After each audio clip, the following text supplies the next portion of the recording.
Satan is constantly working through his agent. Padayon ang yawa igsoon nga kung mahimo dili makatunghang atong mga bata sa atong tulungan o dili sa sila matrain alang sa bulungan. Padayon sa pagbuhat through his agents to dishearten and destroy those whom God has chosen to accomplish a great and good work.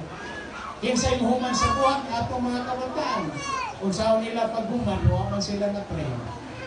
Mao ni ang handom sa yawa nga wala nay matrain na mga bata. Mao si Mrs. White, wala na tay panahon nga usikan.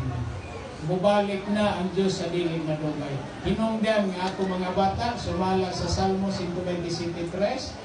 They are God's property. Mga ginikanan kanang atong mga anak gikan na sa Ginoo, gihatag na kanato isip ga sa property kana sila sa Ginoo, ato silang bantayan. Let us continue to give them the best education. Let us continue to provide them Adventist Christian education. Let us continue to support Adventist education for eternity.